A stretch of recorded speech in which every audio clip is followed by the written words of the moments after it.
Bonsoir à tous et toutes, enchanté. Je suis Xavier, votre formateur et coach dans le digital et je suis hyper heureux de vous revoir pour ce dernier live du mois de juin et où j'ai en invité, hop là, Emmanuel. Salut, comment ça va? Ça va très bien, je vais avoir un problème de quelle webcam je regarde, c'est celle-là. Alors nous, on est à ta droite. C'est ça, mais comme j'ai 3 écrans face à moi, je vais te mettre là et comme ça je vais focus ici. Alors ça va être notre problème, effectivement, c'est que j'ai plusieurs écrans moi aussi, ça va être un souci. Salut Valérie. Alors, pour information, on est sur plusieurs lives en même temps. On est sur Facebook, on est sur Twitch, on est sur YouTube, sur LinkedIn. Du coup, on a 20 petites secondes d'écart entre ce que vous entendez et ce qu'on a dit. Donc, si à un moment donné, vous nous voyez en train d'attendre, c'est parce qu'on a posé une question et qu'on attend simplement vos réponses. Alors, sur Facebook, on est 8-9 de connectés en temps réel. Très bien. Sur LinkedIn, 6-7. Sur Twitch, nous sommes 4. Merci, ça monte de plus en plus sur Twitch et ça c'est cool. Et sur YouTube, parfait. N'hésitez pas, on est ensemble pour une bonne heure, 1h30. En général, c'est le temps que ça prend. Et on va parler avec Emmanuel de formation, beaucoup de YouTube, beaucoup de technologie. Peut-être qu'il va falloir nous sous-titrer à un moment donné, c'est possible. Il n'y a pas la fonction encore dans StreamYard du live sous-titre, ça va pas tarder, on la voit fleurir partout. Mais quand tu vois comment YouTube te fait ça de manière merdique et qu'il faut repasser derrière, je pense qu'en live, il y a encore du boulot sur le français. Ouais. Alors du coup, moi, c'est une excuse à ma dyslexie, parce que comme j'écris pas bien de base, l'autre jour, par exemple, j'ai fait une vidéo coup de gueule, à la fin, j'ai dit « peace » et ça a écrit « peace » Peace, d'accord. C'est très bien, très bien. Ouais, c'est pro. N'hésitez surtout pas dans le chat à nous dire si à un moment donné avec Manu on a eu un vocabulaire ou un jargon un peu complexe. Je vous cache pas qu'on est tellement des passionnés de ce qu'on fait que même si on essaie quand même de dévulgariser au maximum, c'est pas dit qu'au cours de la conversation à un moment donné on soit un peu emmené par tout ça. Vous nous dites, les gars, on comprend pas ce que ça veut dire. Ça marche? N'hésitez pas. Impeccable. Alors, les lives de la méthode Lyon, c'est 3 temps forts. On va avoir les tips. Alors, je vous sors tout ça. Alors, aujourd'hui, le tips, ça va être sur les caméras virtuelles. J'ai commencé à en parler un petit peu la dernière fois. Je vous ai montré les caméras Elgato. Je vous ai montré après les caméras Logitech. Là, aujourd'hui, j'ai envie de vous emmener un petit peu sur d'autres choses. Évidemment, pour les autodidactes, c'est pas toujours si simple de prise en main. Mais peut-être que parmi vous, il y en a qui vont découvrir ce soir ce qu'est une caméra virtuelle et à quoi ça sert. Ensuite, dans un deuxième temps, on aura notre débat. Et alors, c'est la première fois que je lance un débat sur LinkedIn comme ça et qu'il y a autant l'unanimité. En règle générale, quand je fais des sondages, c'est souvent 40, 50%. Là, c'était est-ce que YouTube, c'est l'Eldorado des formateurs? Vous avez été à 80% à me dire non. Et alors, ça va être drôle parce que pour le coup, je suis pas neutre, je suis pas du tout de cet avis-là. Donc, je pense que le débat va être intéressant. Si vous arrivez à ce moment-là, n'hésitez pas à nous écrire. Sinon, restez. Les arguments sont bons à prendre. Et après, nous avons notre troisième partie. Ça, c'est la partie où il va y avoir qui veut manger du lion, un petit jeu sur Kahoot où je vous offrirai des petits cadeaux, l'interview d'Emmanuel. J'ai eu pas mal de questions. Il a vraiment fallu que je fasse le choix parce qu'il y avait des questions trop techniques pour un live. Je pense que je te les enverrai, Manu, les questions pour répondre directement à des personnes. Il y avait des questions très techniques YouTube et j'ai essayé de sélectionner les questions qui étaient peut-être un peu plus généralistes. Ok, t'as bien fait. Donc, ça te va? Eh ben, c'est cool. Et ben, du coup, si c'est bon pour vous, on commence tout de suite avec notre première partie sur les tips. Emmanuel, tu n'hésites pas si tu as une bonne remarque, une bonne astuce, un truc à donner, tu balances. Ça marche.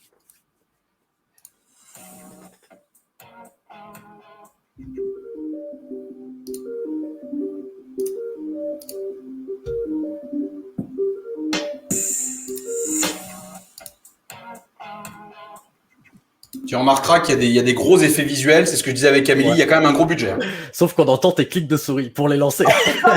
Ça casse tout. Putain, on entend cliquer. Il y a le saut de FX là qui est pas encore.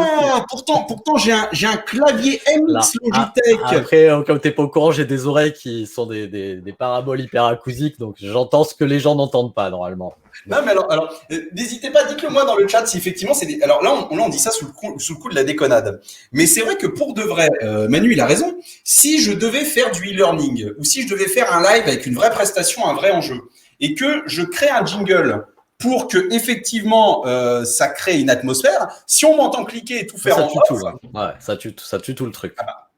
c'est exactement comme si je regarde pas la caméra et que le live commence. Regardez, je vais me mettre en plein écran, vous allez comprendre. Hier, j'étais sur quelqu'un qui disait quelque chose de très poussé sur Clubhouse. Il y avait vraiment de l'intention, de l'émotion, du sérieux, du tout ce que tu veux. Et t'as quelqu'un qui a laissé son micro ouvert et que t'entendais bouffer avec 3 bruits de couverts. Laisse-moi te dire que ça tue complètement le discours. C'est pas possible. Voilà. C'est-à-dire qu'à un moment donné, c'est pas possible. Mais c'est ça, tu peux pas essayer de professionnaliser le truc et te dire, voilà, il y a des petits détails qui vont passer ou pas passer. C'est comme si à un moment donné, c'est ce que je dis tout le temps, quand vous commencez vos vidéos, on n'est pas sur Facebook, on est sur LinkedIn, etc. On essaie de professionnaliser. On commence pas son live en faisant. Ah, je suis en live. J'arrive. À tout de suite. Je bois mon café. Voilà, il existe aujourd'hui des solutions pour trouver des petites. Si vous m'entendez cliquer, c'est que je suis bien en train de faire des trucs en fait. Donc d'ailleurs, c'est quoi mon erreur? C'est peut-être une bonne introduction. On a du monde qui arrive. Bonjour Régine. Bonjour Kaotar. Et là, LinkedIn user. Yeah, je ne sais pas qui tu es, toi LinkedIn user, mais coucou à toi quand même. Alors. Les caméras virtuelles. Du coup, c'est une bonne introduction parce que l'erreur que je viens de faire peut être réglée simplement avec une caméra virtuelle. C'est pas facile à donner une définition aux caméras virtuelles. Je vais essayer de donner une définition et Manu, si à un moment donné tu trouves que tu peux rajouter quelque chose, t'hésites surtout pas. Moi, je compare les caméras virtuelles aux imprimantes virtuelles. C'est-à-dire que quasiment tout le monde en entreprise se dit tiens, je veux transformer un document en PDF. Du coup, il y a une caméra virtuelle. En règle générale, vous avez une caméra qui s'appelle Microsoft ou PDF. Alors, c'est pas une vraie imprimante. Vous êtes d'accord qu'elle n'est pas dans votre bureau. Et ça vous permet de transformer le document en PDF. Et bien, une caméra virtuelle, c'est la même chose. C'est pas une vraie caméra. En règle générale, d'ailleurs, c'est votre webcam ou votre smartphone ou votre appareil photo. Et on va utiliser un pont, un petit logiciel entre votre webcam et votre diffuseur, donc peut-être Zoom. Et ce petit logiciel va vous permettre de faire presque tout ce que vous voulez. Qu'est-ce que tu en penses? Est-ce que c'est bien résumé ou est-ce que toi, tu as des choses à rajouter? Alors, c'est complet parce que tu as rajouté vous allez pouvoir faire tout ce que vous voulez parce qu'il y a la notion du je vais prendre un appareil où d'habitude, on l'utilise pas pour faire une webcam. Typiquement, un appareil photo qui coûte très cher, un réflexe, vous appelez ça comme vous voulez, une caméra, un caméscope, parce qu'il y en a encore, qui sortent et qui ont quand même des avantages. On s'emmerde sur YouTube à convertir des appareils photo en format vidéo, mais ce qui n'est pas leur fonction première. C'est quand même leur fonction première, c'est de faire de la photo. Mais ça va être surtout de personnaliser l'interface et de faire un peu comme ce que je fais là. Si tu regardes, il y a des coins autour de moi où j'ai mis ma vidéo, j'ai rajouté un languedegeek.fr au-dessus. Et je peux aller incruster ça au fin fond d'un Zoom, et il y a très peu de gens qui font ça. Sur Zoom, tout le monde a découvert le vieux fond vert et les cocotiers mal détourés autour de la tête depuis 1 an et demi de confinement, même des commerciaux et compagnie, où ça fait vraiment pas sérieux et vraiment dégueulasse, juste pour camoufler leur fond beige ou leur bibliothèque avec des livres qu'ils n'avaient pas envie de montrer derrière eux. Mais ça va surtout permettre de personnaliser à l'infini, de potentiellement mettre une vidéo carrément derrière toi, de mettre tes propres synthés de texte et d'aller pirater comme ça le Zoom des autres ou la visioconférence des autres en affichant absolument ce que tu veux, même si tu n'as aucun pouvoir sur la visioconférence, que tu es un pur invité lambda. Ce qui est intéressant, c'est ce que tu dis, c'est ce côté pouvoir, c'est-à-dire que on va pas reparler de ça à chaque live, mais le Covid a complètement modifié, notre façon de travailler. On est passé par des gens qui, au début, étaient un peu extraterrestres à des sachants. Donc, on a essayé d'aider autant qu'on pouvait ceux qui ne savaient pas.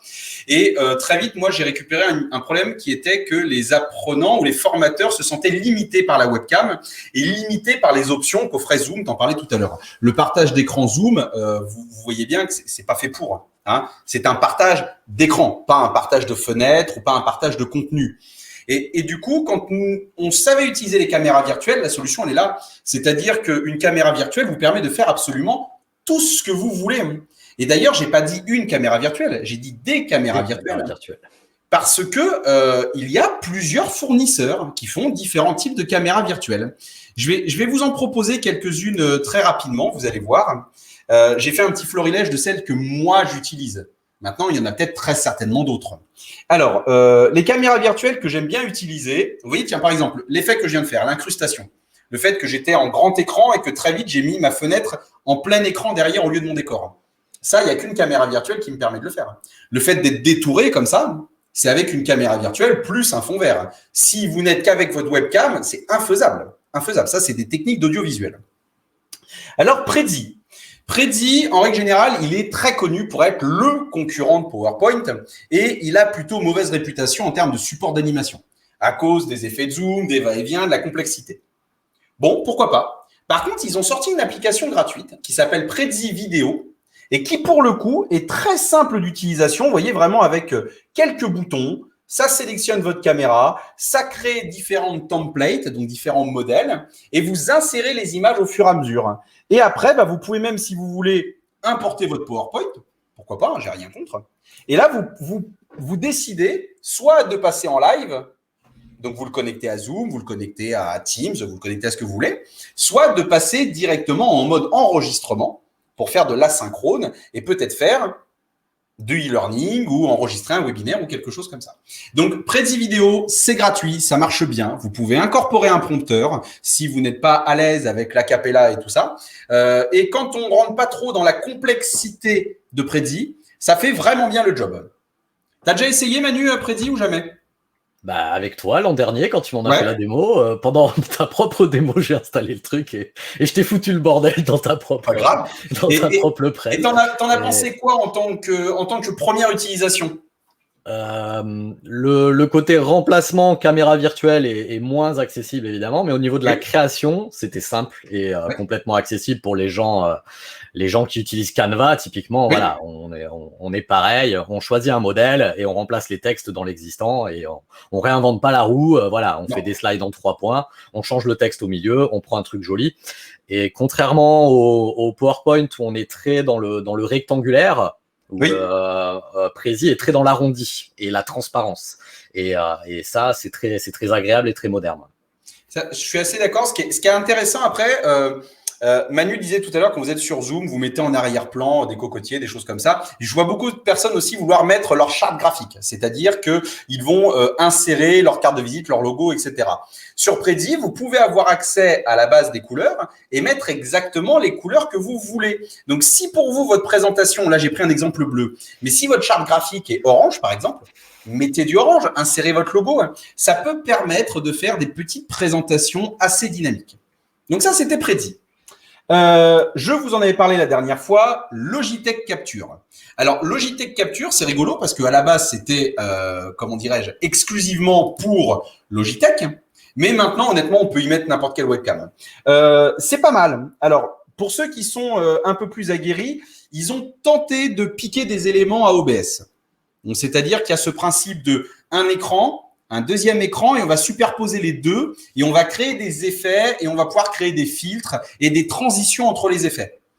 C'est pas mal. Moi, je me dis que quelqu'un aujourd'hui qui veut faire vite et simple, mettre un support d'animation, sa tête dans une bulle, par exemple. Je vais vous montrer quand on met sa tête dans une bulle. L'effet bulle. Voilà, ça aurait tendance plutôt à ressembler à ça. Vous voyez? Donc, je suis découpé, mais je suis dans une bulle. Pourquoi pas? Pourquoi pas la bulle? C'est pas si mal pour certaines personnes. Et Logitech le fait très bien, l'effet bulle. Et en plus, vous avez ce qu'on appelle un track, c'est-à-dire que la caméra vous suit quand vous bougez. Donc, et puis, il gère 2 webcams en même temps. Caméra 1 et caméra 2. Donc, tu mets 2 fois 50 balles dans 2 webcams et tu as déjà, potentiellement, si tu es quelqu'un qui veut montrer des choses sur la table ou montrer un objet ou 2 angles de vue ou un invité présentiel qui est à côté de toi, c'est pas mal. Et du coup, c'est gratuit pour le prix de 2 webcams entre 50 et 100 euros. Ouais, on est pas mal. On est pas mal du tout. Et je pense à tous les formateurs spécialisés en réseaux sociaux qui rencontrent cette grosse problématique qui est que ils sont obligés, en faisant du partage d'écran, de montrer le site Internet, pas l'application. Et c'est vrai que, par exemple, si vous êtes formateur Instagram et que vous vous filmez et que vous montrez Instagram, le site Internet, c'est pas du tout la même chose que de montrer Instagram, l'application. Et là, en deuxième écran, si vous n'avez pas de deuxième caméra, vous pouvez très bien prendre votre tablette, votre iPad, votre tablette Google, on s'en fiche. Et du coup, votre deuxième écran, c'est l'application. Donc, pour les formateurs en réseaux sociaux, ça peut être une bonne idée. Peut être un truc intéressant. Et le troisième, qui honnêtement, j'étais pas convaincu quand j'en ai entendu parler l'année dernière. Et j'ai Bruno qui m'en a beaucoup parlé et j'ai craqué. J'ai craqué complètement. Je suis tombé amoureux du logiciel Hummum. Je connais pas. Ben voilà. Alors déjà, le nom. Déjà parce que ça me fait rire, ça me fait penser un peu à Alain Chabat qui a fait un carton avec son film qu'il avait appelé Re, parce qu'il trouvait ça drôle que tout le monde appelle au cinéma bonjour 2 places pour Re. Et ben là, Hummum, c'est rigolo parce que je vous le dis, mais en fait ça se dit plutôt un truc genre Vous voyez, c'est plutôt ça. Alors bon, faut avoir un bon traducteur ou faut être bien un merloc, hein, parce que honnêtement, il n'y a aucune version en français, aucun tuto en français. Moi, je me suis tapé des heures de visionnage pour comprendre l'américain un peu mâchouillé. Mais ce qui est intéressant, si vous voulez, c'est qu'ils vont vous proposer d'avoir les slides comme ça, qui sont affichés.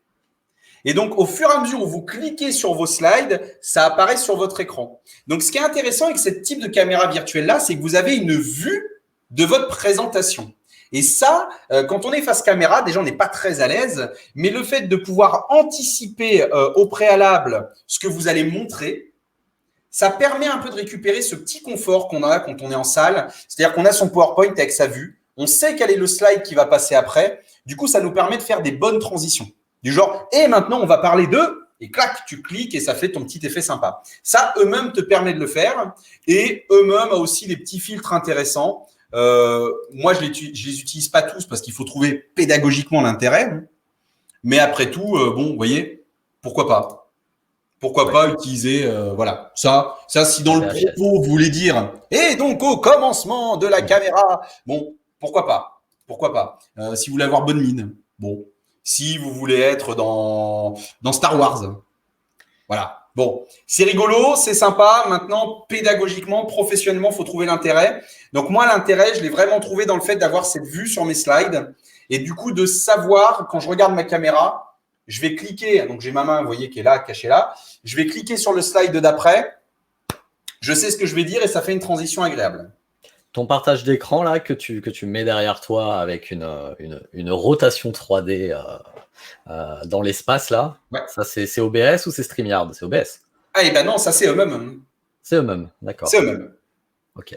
Donc du coup, alors attention, je vous avais dit qu'on partait en cacahuète. Là, à ce moment-là, si vous comprenez pas ce qu'on dit dans le chat, vous n'hésitez pas parce que Manu, je sais qu'il va comprendre. Si vous comprenez pas, vraiment, vous nous le dites, il n'y a aucun problème là-dessus. Alors, en fait, dans OBS, on peut mettre ce qu'on veut. Donc moi, j'ai décidé de faire une capture de fenêtre. Jusque-là, ça va. Et je capture la fenêtre de Hummum. Voilà. Donc, du coup, je bénéficie de tous les outils Hummum, mais c'est pas exactement parfait parce que, par exemple, tu vois mes onglets en haut. Ouais. Donc, tu vois, c'est pas encore parfait, mais quand je suis sur cette vue-là, les onglets, tu les vois beaucoup moins. Ouais. Bah, c'est pour ça que dans ton OBS, tu peux aller cropper, donc pour aller réduire comme ça un petit peu le haut. C'est ça. Moi, justement, on a toujours le favori qu'on n'avait pas envie de montrer lorsqu'on fait une vidéo. Alors, ça... qu'on n'avait pas rangé dans un dossier et qui te fout la honte lors d'une presse super sympa. Alors pour la petite anecdote, on va commencer avec les anecdotes tout de suite. Une fois, je fais un live pour une grosse boîte. C'était une présentation. Il fallait qu'il soit certain que les caméras virtuelles, tout ce que je propose, ça valait la peine. Et au lieu de faire une capture de fenêtre, donc seulement cette fenêtre-là, j'ai fait une capture de mon écran. Ouais. Et comme j'avais mis ma fenêtre en plein écran, moi, j'avais pas vu la différence. Et à ce moment-là, je reçois un petit pop-up, donc une petite fenêtre de pub, me demandant si ce soir je suis dispo pour sortir avec Clara. Donc une fenêtre, bien entendu, arnaque de Google Chrome que j'avais pas arrêté. C'est ce qu'on dit, ouais, c'est ce qu'on dit. C'est ça. Et bah, si tu veux, j'étais sur cette présentation-là, donc tu vois où je suis, il y a ma tête qui est là, et juste derrière ma tête, t'as la fenêtre pop-up qui arrive avec porno, Clara, machin. La classe. Ouais, bah je vous dis pas que le client je l'ai pas signé. Hein. Voilà, concrètement, ça a un peu décrédibilisé le truc. Donc voilà, donc si vous deviez retenir les caméras virtuelles, pour résumer, en autodidacte, c'est pas si simple, je vous l'accorde complètement. N'hésitez pas à vous faire accompagner, soit bénévolement, soit acheter des formations, peu importe, mais c'est récupérer une liberté totale sur ce que vous pouvez faire, parce que Une caméra virtuelle, si on parle de la caméra virtuelle d'OBS, par exemple, on a tous une fonction, une utilisation différente. Il n'y a que votre imagination qui va vous brider.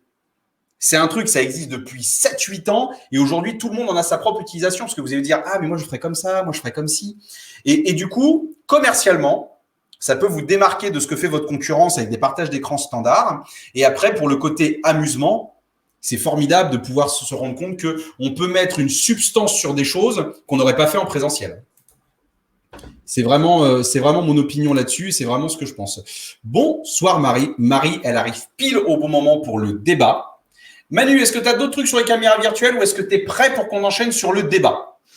Non, on va voir le débat et puis je vais essayer ton hum. Niveau du pricing, est-ce que tu peux nous faire qu'est-ce qu'on a gratuitement, qu'est-ce qu'on a en payant? Alors, très honnêtement, on a quasiment tout gratuit. D'accord. Ce qu'on n'a pas de gratuit, c'est ce qu'ils appellent des rooms, donc c'est-à-dire des supports pré-programmés.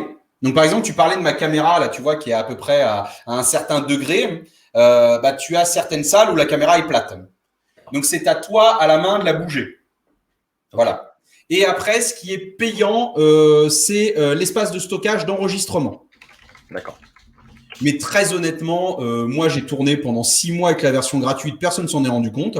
Et après, j'avais la flemme à chaque fois de télécharger mes vidéos sur YouTube, etc. pour les enregistrer. Du coup, j'ai payé 12 balles l'abonnement. Les mises à jour, c'est toutes les semaines. Et on est encore sur des logiciels à taille humaine. T'appelles le service technique, ils te répondent. Donc, c'est plutôt très, très cool. Et c'est américain. Ouais, c'est américain. Oui, okay. Ça, c'est complètement américain. On a Thierry H, photographie, qui nous rejoint. Des personnes que j'ai rencontrées la semaine dernière sur LinkedIn. Comme quoi, c'est rigolo. On est tous les deux du même coin. On est à 15 km, mais on s'est rencontrés sur LinkedIn. Ça arrive, si tu savais. Ouais, et ben, je vais dire qu'on va travailler ensemble pour faire de la photographie professionnelle pour les réseaux sociaux. On prépare un truc, ça va être pas mal du tout. Hein. Bonsoir Lisa, eh ben, tout le monde nous rejoint. Donc si tout le monde nous rejoint, je propose de lancer ce fameux petit jingle débat qui a fait tout le succès de ce live. Et du coup, on va pouvoir enchaîner là-dessus. Les arguments sont à mon avis intéressants.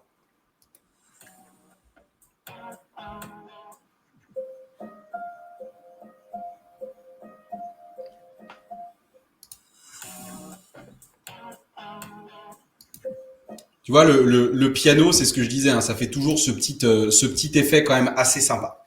Alors, le débat de ce soir, n'hésitez pas à nous écrire dans le chat, c'est vraiment un truc que je veux voir. J'ai vraiment envie d'avoir vos avis là-dessus parce que j'ai jamais eu, depuis que je fais des sondages, un truc aussi tranché. Alors, ma question était la suivante, c'était YouTube, et donc c'est une des spécialités d'Emmanuel. Est-ce que c'est l'Eldorado des formateurs? Et donc, c'était intéressant parce que moi, quand j'ai écrit ma question, je l'ai compris comme étant l'Eldorado en termes de ressources. Beaucoup de personnes l'ont compris comme l'Eldorado en disant la monétisation, le fait de tous monter ces chaînes. Écrivez-nous ce que vous en pensez dans le chat. Mais pour commencer, Emmanuel, pour toi, déjà, c'est un Eldorado ou ça ne l'est pas? Alors, de ton point de vision, donc qui était le tien, de ton point de vue, ressources pour se servir. Ouais. Moi qui ai tout appris sur YouTube et qui suis incompatible avec l'écrit, oui. Qu'il soit version papier, qu'il soit version Kindle, parce que je suis incapable de maintenir ma concentration sur du papier. J'ai bien essayé, je crois, il y a 20 ans, d'apprendre la suite Adobe, After Effects et compagnie en achetant des livres chez Mola. Ouais. Je pense qu'il décore toujours le fond d'un grenier. Mais moi, clairement, c'est la vidéo qui a libéré mon apprentissage. Donc, de toute façon, là-dessus, sur l'apprentissage, c'est YouTube qui m'a libéré et qui m'a quasiment tout appris sur énormément de sujets et pas ceux que je pratique professionnellement. Donc, pour ça, c'est formidable. Après, de l'autre point de vue, du point de vue du formateur et donc, effectivement, au niveau de potentiellement la monétisation, des contenus, tout à fait. Tout ce à quoi peut t'amener YouTube, parce que même si tu vas faire 10 vues, 30 vues sur 30 vidéos, combien ça te coûte par semaine de toucher 900 personnes en dormant une fois que tu as tes 30 petites vidéos et tes capsules vidéo? Moi, je fais des pitch parties, des rencontres entrepreneurs, des choses comme ça. Alors, même si on reprend le présentiel tout doucement, où tu pitches comme ça, où tu te fais des BNI, où tu as 30 secondes pour te présenter devant 30 personnes, dont 20 qui t'écoutent pas et qui checkent leur smartphone.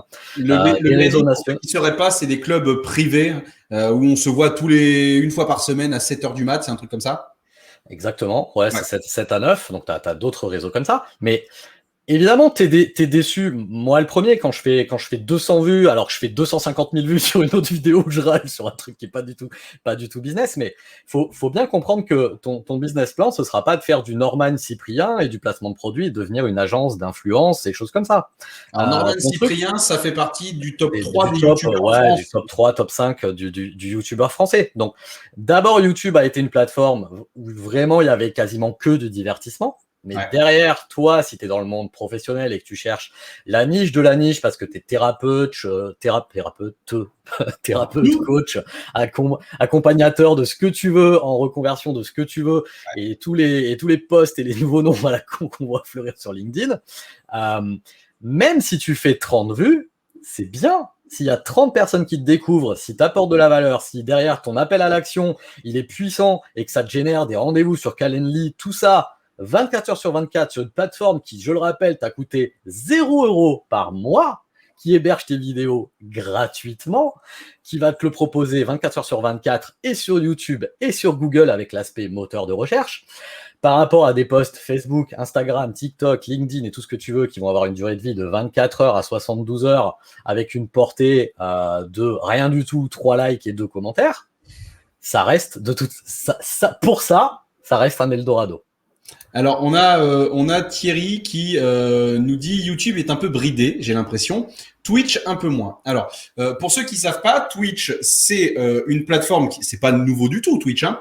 C'est une plateforme qui à la base était exclusivement gaming professionnel, après est devenu gaming amateur, et on est sur des lives. Il y a pas de replay. Et ce qui est intéressant avec Twitch, c'est l'interaction avec du coup les gens qui vous regardent, les viewers, c'est comme ça qu'on dit, et ils ont essayé de générer ce que YouTube ne génère pas, parce qu'en fait Twitch, du coup, c'est du synchrone, c'est en direct, et YouTube, l'essence même, j'entends, hein, pas les YouTube Live, c'est de l'asynchrone. Qu'est-ce que tu en penses, toi, sur le fait d'être bridé sur YouTube, parce que c'est une vieille plateforme? Il y a déjà l'aspect vieille plateforme, il y a l'aspect que quand tu es leader, tu te laisses grignoter les doigts de pied au niveau des nouvelles fonctionnalités tranquillement parce que t'en as juste rien à taper. YouTube a été très très très très long déjà à refaire l'interface que l'on ne voit pas si on n'est pas YouTuber, mais l'interface de créateur. Pour la chaîne. Voilà, quand tu te déposes sur YouTube derrière, donc l'envers du décor du YouTube Studio, ils ont mis mais peut-être 2 ans et demi à refaire les pots de peinture, les choses comme ça. Donc je pense que maintenant que c'est fait et que ce chantier-là est fait, au niveau des nouvelles fonctionnalités, on commence à voir le moteur se mettre en route, un peu comme Twitter qui a rien foutu pendant 3 ans, et actuellement, toutes les 15 jours, on voit une nouvelle fonctionnalité qui arrive sur Twitter. Et on va avoir la fonction applaudir comme ça qui arrive là sur YouTube. On va avoir la fonction short qui est pas encore arrivée officiellement en France, qui est quand même de la bidouille. Donc sur des courts formats, un petit peu façon TikTok, Story, Instagram Reels, donc sur des vidéos de moins d'1 minute. D'ailleurs, quand tu regardes, la plupart des YouTubeurs donc que tu citais tout à l'heure, ils prennent leur reel d'Instagram ou d'autres choses et ils les téléchargent directement dans YouTube. Ils se prennent pas la tête. Hein.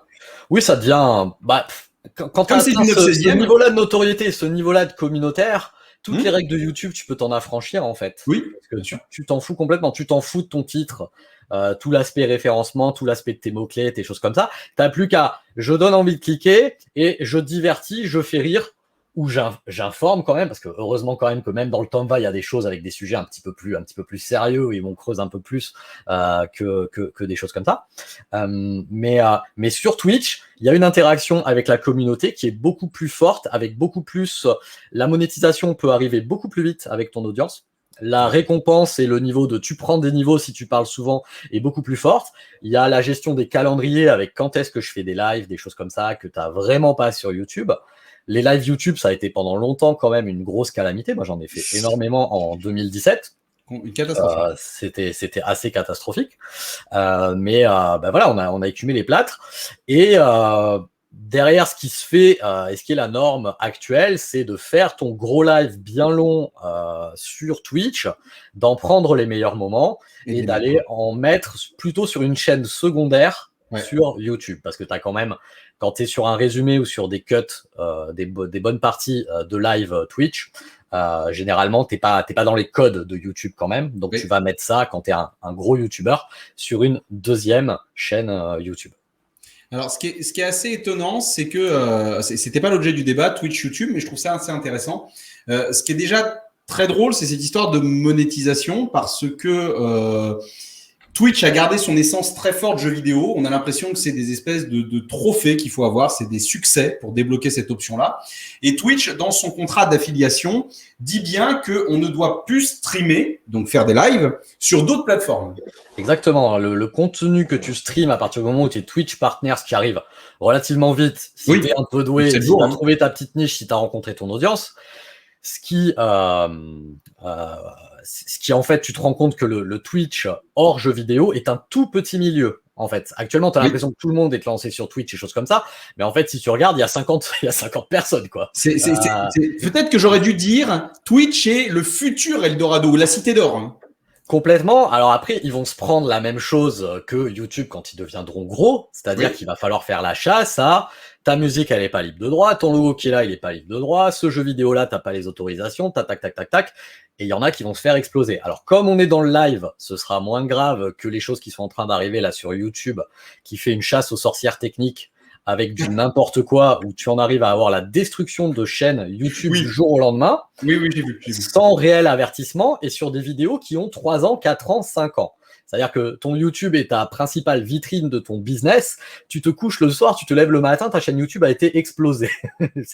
Alors, ça se passe quand même rarement comme ça parce que t'as pas les 3 gros avertissements comme ça directement dans la nuit, mais ça peut quand même aller très très vite.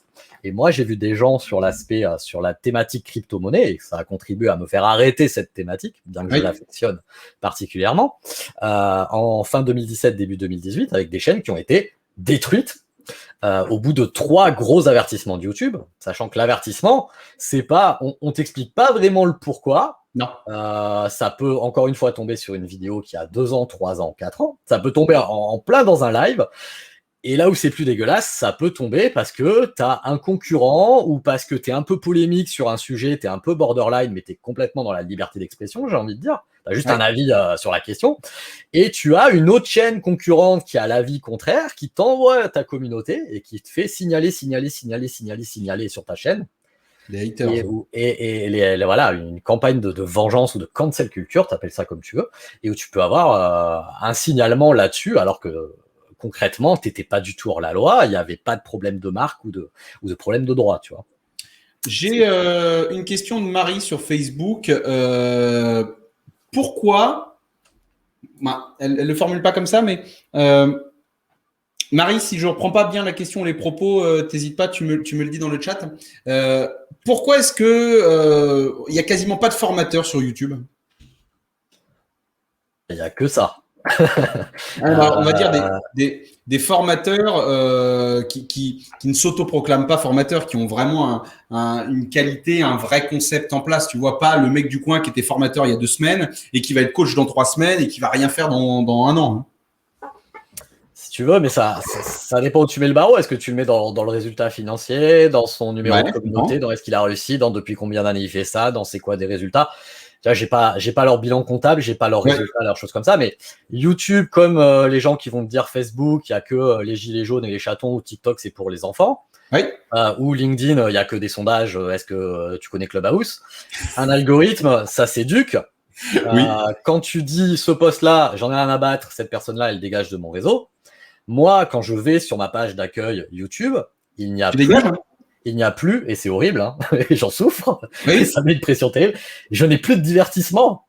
C'est parce qu'il faut que tu aies plusieurs comptes YouTube. C'est ça. J'en ai plein, mais bon, mon compte principal est je n'ai plus que du sérieux, du marketing, de l'apprentissage, du no-code, du comment faire ci, comment être productif, du test de logiciel, du test technique, des choses comme ça. Je n'ai plus de divertissement. À partir du moment où si un PC est familial et qu'il y a 4 ados dessus qui regardent, j'ai envie de dire, des conneries, ton YouTube te présentera que des conneries. Et tu auras l'impression que YouTube est un réseau de conneries. Si tu regardes que des choses pour apprendre de la formation avec des gens où tu as l'impression qu'ils sont quand même sérieux, qu'il y a quand même du résultat et qu'il y a un vrai savoir-faire, tu vas voir que il y en a potentiellement plein. Alors, comme dans tout truc, hein, il y a une belle ribambelle, il y a une belle ribambelle d'arnaqueurs et de fake, oui. des choses comme ça, mais comme partout et comme sur LinkedIn, ok. Oui. Euh, Voilà, donc pas plus, pas moins, quoi. Mais si t'en cherches, alors on appelle plutôt ça infopreneur, parce qu'on n'est pas dans le milieu de la formation, pas trop du CPF et du certifié, du Calliope, du choses comme ça. Ouais. Moi, le premier, hein, j'ai peur de remplir un chèque. Alors avant que je remplisse un formulaire Calliope Datadoc, ce qui est mon évolution naturelle, mais je t'aiderai. Datadoc, c'est bon, je fais les doigts dans le nez. Calliope, je galère un peu. D'accord, je sais, je peux même pas. Et j'ai appris les mots déjà, tu vois. Je crois que c'est le max que ce que je peux faire. Mais au niveau infopreneur, c'est-à-dire personne qui a une certaine expertise, parce que généralement c'est des quadras qui ont une certaine bouteille dans un métier et qui veulent, surtout avec le Covid, soit en reconversion, soit en cumul d'activités, lancer un produit en ligne avec une formation vidéo accompagnée de PDF, de ce que tu veux, de choses comme ça. Le milieu infopreneuriat, il est énorme et il est très, très représenté sur YouTube, sur Facebook, et choses comme ça. Et très peu, du coup, sur LinkedIn, par contre. D'accord.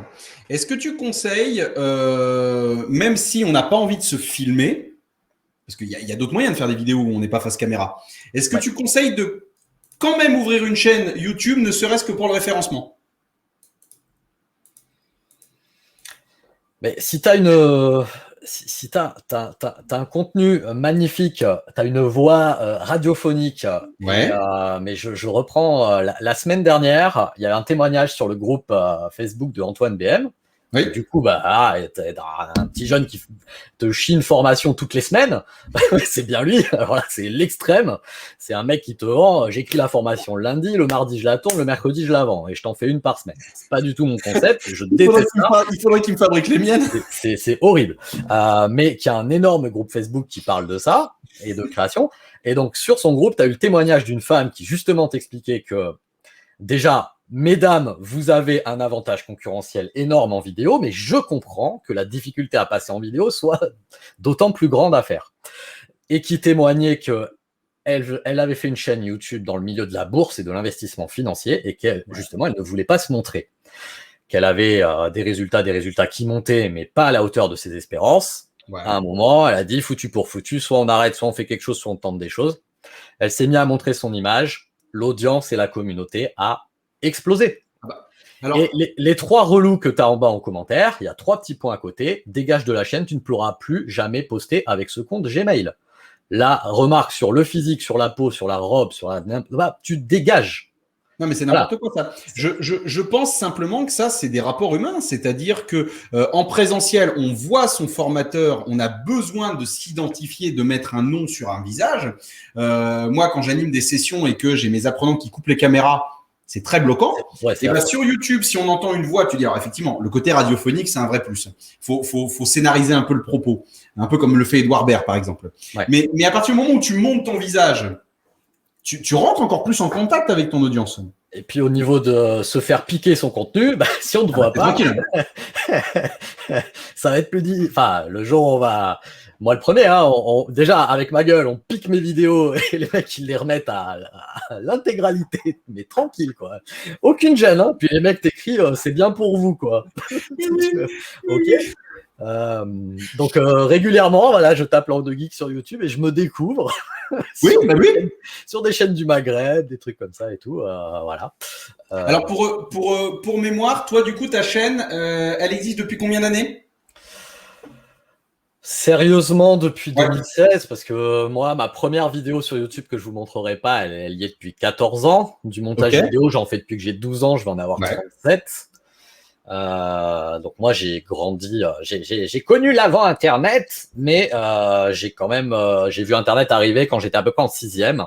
Ah, c'est dommage que je puisse pas te mettre le filtre. Hein, ouais, c'est ça. Alors, donc, je me rappelle, j'avais 12 ans et du coup, les vidéos tournaient à pédale. Et je pense que j'ai commencé à monter mes premiers PC quand j'avais 11-12 ans, avec l'arrivée d'Internet, à l'époque où il n'y avait pas encore les moteurs de recherche. Hein, donc, la vidéo. Donc, tu parles de Lycos, tu parles de ce petit labrador qui allait chercher. Avant ça, mais il y avait vraiment pas les moteurs de recherche. À l'époque, si tu étais chez AOL, tu restais dans l'environnement AOL. Si tu étais chez Infony, tu restais dans l'environnement Infony, etc. Vraiment l'ancêtre d'Internet où tu restais chez le mec mec qui te vendait Internet, quoi. En gros. Tu sors, il n'y avait pas encore qu'est-ce qu'il y avait ailleurs, quoi. Il n'y avait pas besoin, tu savais pas en fait, parce que c'était pas indexé du coup.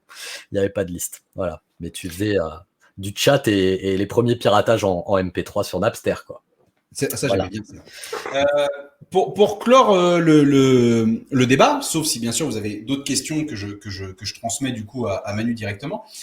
Dans ce cas-là, si on restait sur la première vision de cette question d'Eldorado, que tu avais compris et que tout le monde avait compris comme ça, parlons vraiment du coup monétisation. Peut-on, en étant formateur, gagner de l'argent grâce à YouTube? Alors, je vais mieux formuler ma question parce que j'ai une idée de ce que tu vas me répondre. C'est direct ou indirect par la chaîne. Dans un premier temps, que grâce à la chaîne. Pas parce que les gens vont arriver sur ton site, les pubs, etc. Que par la chaîne. Non, la chaîne sera une vitrine. Oui. À ton système de tunnel de vente, de prise de rendez-vous, de choses comme ça. Ce qui fait qu'il faudra penser dès ta première vidéo à ce qui sera le plus important. Ce sera évidemment ta thématique, comment tu présentes, choses comme ça. Ton titre et tes vignettes, tes miniatures, tes photos qui représentent ta vidéo. Parce que tu peux écrire la meilleure autobiographie du monde si tu nous mets la couverture où on voit rien dans le rayon de la Fnac. Même le prix Goncourt, si tu enlèves la bande rouge, c'est le prix Goncourt, tu vas voir que tu n'en vends plus. Donc très important là-dessus. Mais derrière, c'est ton appel à l'action. À quel moment tu le mets, sur quel ton tu le mets, et c'est très difficile. Tu vas pas forcément le réussir à la première vidéo, mais YouTube va te donner les éléments vidéo par vidéo pour voir quand est-ce que c'est le bon moment. Est-ce qu'il est trop long ou est-ce qu'il est trop court? Parce que tu vas avoir une magnifique courbe seconde par seconde où tu vas voir que déjà les 10 premières secondes, tu vas perdre 20, 30, 40, 50% d'audience. Entre la promesse de ton titre et de ta vignette et de ce à quoi on s'attendait et au moment où on clique, tu fais mais alors dans la colonne de droite, j'ai le régime des stars, les chatons qui dansent, donc déjà c'est chaud de rester. La voix, elle est pourrie, t'es pas assez accrocheur, tu te présentes trop. Bonjour, je suis machin, ça fait 20 ans que je m'en fous de ta vie, mais un truc de malade. Parle-moi de moi tout de suite. Il faut vraiment envoyer la chose en 20 secondes et après se présenter de manière très courte et là ta petite fenêtre d'ouverture d'appel à l'action sans tout mettre, parce que si tu mets visite mon site web, va voir mon Insta, mon Twitter, mon Instagram, mon LinkedIn, mon machin, mon Facebook, mon cadeau, c'est mort. Mais si tu le gardes uniquement pour la fin de la vidéo, à la fin de la vidéo, si tu arrives à avoir plus de 20-30 personnes, bon courage. Donc il faut quand même arriver à trouver la faille au milieu, à un tiers, à 30 secondes de ta vidéo pour aller caler cet appel à l'action de manière pas trop lourde, de manière sympathique, de manière souriante, où là, il faut se détendre. Il faut déjà avoir donné suffisamment envie de voir ce qui va suivre après. Et c'est très difficile à faire, mais une fois que ça s'est réglé, la bonne punchline, ça peut être intéressant. On est un peu sur un modèle type AIDA, donc c'est-à-dire attirer l'attention, attirer l'intérêt, attirer le désir, et seulement à la fin, l'appel à l'action. L'appel à l'action, faut pas qu'il soit à la fin, quoi. Si tu le mets qu'à la fin, ça... Alors, c'est toujours pareil, tu as 300 000 abonnés, tu as déjà la communauté de fous furieux, c'est écrit au mot près à la Marketing Mania, il y a une illustration toutes les 3 secondes, un changement de plan toutes les 4. Oui. Tu peux te permettre plus rien à battre, mais lui, il est même plus dans AIDA, il est dans le voyage du héros à la Disney, là, en 7 étapes, avec l'intrigue, la gna-gna, rebondissement, gna-gna-gna-gna. Moi, pour ce que je raconte en tech, j'arrive pas à appliquer un scénario comme ça dessus. C'est sûrement possible, c'est pas quelque chose dans mes capacités à l'heure actuelle. Et finalement, les vidéos qui marchent le plus, c'est quand je suis vraiment en colère et que j'ai envie de déglinguer une marque. Voilà. Mais il y a pas d'autres trucs. Les coups de gueule, ça marchera toujours. Moi, je fais pas de coups de gueule sur YouTube. De toute façon, je développe pas assez ma chaîne YouTube. Mais quand je fais un coup de gueule sur LinkedIn, mais les chiffres veulent rien dire. Il suffit que tu mettes coup de gueule. De base, moi, je multiplie par 10. Alors, si du coup, je pouvais clore le débat là-dessus, évidemment qu'on n'est pas tous à la taille de ce que fait Emmanuel là-dessus, c'est certain, mais ne serait-ce que par des petites astuces. Moi, je sais que par exemple, dans la description de mes vidéos, c'est là où j'ai mis mon appel à l'action, c'est peut-être une erreur, et pourtant, je peux vous dire, moi, j'ai vraiment une grosse communauté sur LinkedIn, mais une toute petite communauté sur YouTube. Je crois que je dois avoir même pas les 200 abonnés. Et pourtant, malgré tout, à chaque fois, j'ai au moins 2 prospects par mois qui viennent par rapport à la description de mon lien sur la vidéo YouTube. Donc, vous voyez, moi, je pense que quand je dis c'est un Eldorado, en tout cas, ça coûte rien de faire une chaîne YouTube, ne serait-ce que pour le référencement ou pour prendre goût peut-être, tester. Faites-en un laboratoire. Vous n'êtes pas obligé de toujours mettre des vidéos répertoriées. Vous pouvez mettre des vidéos en attente d'eux. Et quand vous vous sentez prêt, vous les mettez en public. Mais en tout cas, je pense aujourd'hui que YouTube, c'est l'endroit du savoir, c'est l'endroit des tutos. Et si on n'y va pas, je pense que on loupe quelque chose de passionnant. Ça peut servir à plein. Coucou Salut Florian. Ça peut servir à plein d'autres choses. Quand tu fais ta relance client avec bon, t'as pensé quoi de mon devis à côté de tiens, j'ai tourné une nouvelle vidéo exactement sur ton problème, je t'invite à aller la voir. Sans préciser qu'est-ce que t'as pensé de mon devis. Ça peut faire, je fais des calls de 45 minutes où à chaque fois, franchement, il y a 10 minutes où je répète la même chose. Bah, maintenant, mes calls, ils passeront de 45 à 30. Et suivant comment ça s'est passé de 45 à 30, je renvoie les 2 vidéos qui vont intéresser la personne en plus directement sur ma chaîne YouTube. Et je lui renvoie plus de moi. Mais ça peut être dans plein de métiers. Le kiné, là, j'en parle avec mon kiné. Je suis sur 2 chaînes de kiné, une décoratrice d'intérieur, là, qui te donne des exercices à faire, où tu dis oui, j'ai bien compris comment m'étirer le dos. Et c'est ça, le lendemain matin, là, t'es dans ton salon en train de faire le truc n'importe comment. Le kiné qui t'envoie l'exercice, ma vidéo numéro 3, numéro 5 pour faire les exercices de kiné.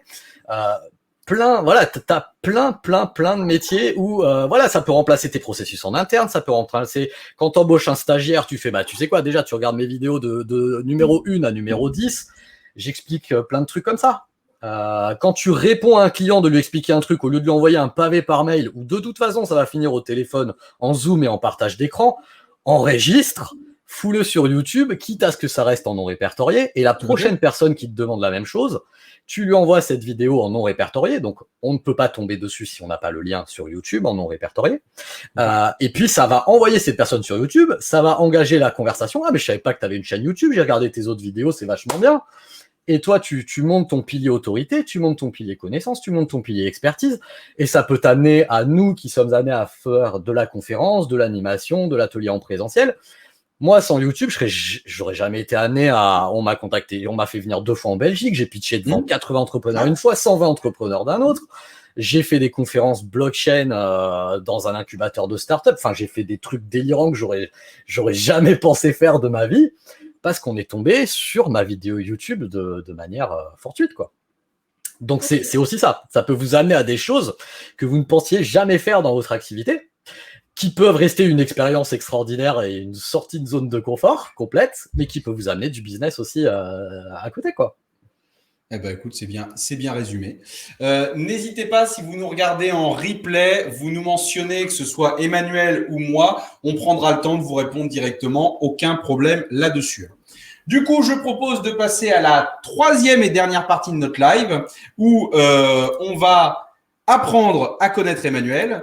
On va du coup pouvoir s'amuser un petit peu avec un jeu sur la fin. Ça, restez parce que voilà. Emmanuel sait parce qu'il est déjà venu la dernière fois. J'ai commandé des buzzers, ils sont pas encore arrivés. J'ai pété les mains. Appuyer dessus. On va pouvoir apprendre à faire un peu plus connaissance. Je vous balance tout de suite le jingle de l'invité.